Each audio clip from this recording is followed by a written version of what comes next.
2004లో గోదావరి జిల్లాలోని ఒక చిన్న గ్రామం చివర చెరువు అంచున ఒక పాత స్ట్రీట్ లైట్ ఉండేది. ఆ స్ట్రీట్ లైట్ ఎప్పుడూ సరిగ్గా వెలిగేది కాదు. కాసేపు పసుపు రంగు కాంతి వెదజల్లుతుంటే ఒక్కసారిగా మసక బారిపోతుంది, మళ్ళీ వెలుగుతుంది. ఆ చెరువు దగ్గర ఏళ్ల క్రితం ఒక యువతి ఆత్మహత్య చేసుకుందన్న కథతో గ్రామస్తులు దాన్ని దాటకుండా రాత్రిపూట దూరంగా తిరుగుతారు.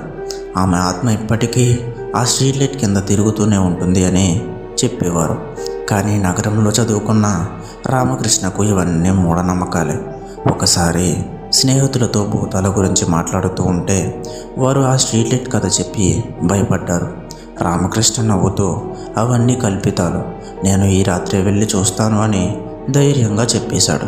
స్నేహితులు ఆపడానికి ఎంత ప్రయత్నించినా రాత్రి 11 గంటల సమయంలో టార్చ్ పట్టుకుని ఒంటరిగా బయలుదేరాడు.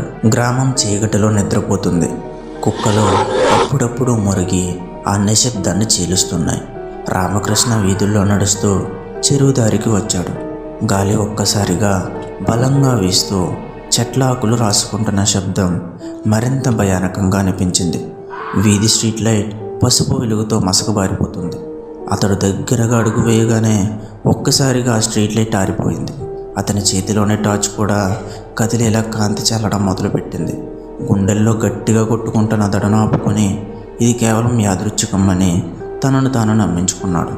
కానీ వెనక నుంచి ఒక్కసారిగా గాజులు మోగుతున్న శబ్దం, జడలు రాసుకుపోయే స్వరాలు, నేల మీద కాళ్ళు లాగుతున్న అడుగులు వినిపించాయి. రామకృష్ణ ఒక్కసారిగా వెనక్కి తిరిగాడు. ఎవ్వరూ కనిపించలేదు.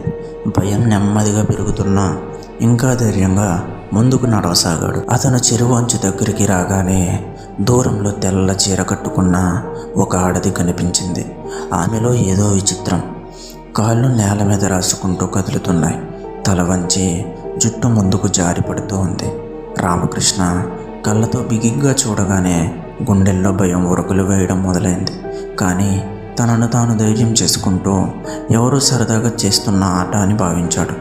ఆ ఆడది నెమ్మదిగా అతని వైపు కదులుతుంటే ఒక్కసారిగా గాలి ఆగిపోయి వాతావరణం పూర్తిగా నిశ్శబ్దంగా మారింది. ఆ క్షణంలోనే ఆ స్త్రీ ఒక్కసారిగా అతని వెనకనే ప్రత్యక్షమై, నువ్వు ఎందుకు వచ్చావు అని చల్లని గుసగుసలాడింది. గుండె ఆగిపోతుందేమో అనిపించేంత భయంతో అతను వెనక్కి తిరిగితే ఆమె ముఖం స్పష్టంగా కనబడింది. కళ్ళ స్థానంలో ఖాళీ గోతులు, పళ్ళ మధ్య నుంచి రక్తం కారుతున్న నోరు, ఎండిపోయిన శరీరం. రామకృష్ణ గట్టిగా కేక వేశాడు. కానీ కాళ్ళు కదలలేదు. ఒక అజ్ఞాత శక్తి బంధించినట్టుగా అనిపించింది. ఆ ఆడది చేతులు చాచి అతని గొంతు పట్టుకోవడానికి ముందుకు వచ్చింది. అప్పుడు అతనికి చిన్నప్పుడు అమ్మమ్మ చెప్పిన మాటలు గుర్తొచ్చాయి. ఎప్పుడైనా భూతం ఎదురైతే గంగమ్మ పేరుతో జపించు, అది రక్షిస్తుంది అని చెప్పింది వాళ్ళ అమ్మమ్మ. వణుకుతూ రామకృష్ణ ఓ గంగమ్మ తల్లి అని జపించడం మొదలుపెట్టాడు. ఆ శబ్దం వినగానే ఆ స్త్రీ చెవులు పగిలేలా పెద్దగా కేక వేసి ఒక్కసారిగా పొగలా మాయమైపోయింది. దీపం మళ్ళీ వెలిగింది. గాలి ఆగిపోయింది.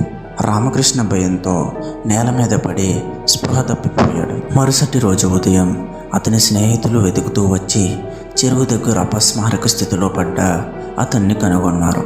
నీరు పోసి లేపిన తరువాత రామకృష్ణ రాత్రి జరిగిన భయానక సంఘటనను వివరించాడు.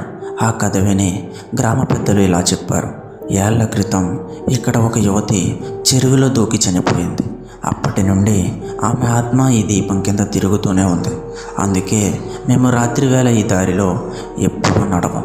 రామకృష్ణ ఆ రోజు నుంచి రాత్రి ఒంటరిగా బయటికి వెళ్ళే ధైర్యం ఎప్పటికీ చేయలేదు.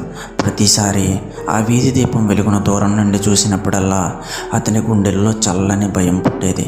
ఆ రాత్రి జరిగిన అనుభవం అతని జీవితం అంతా వెంటాడుతూనే ఉండిపోయింది.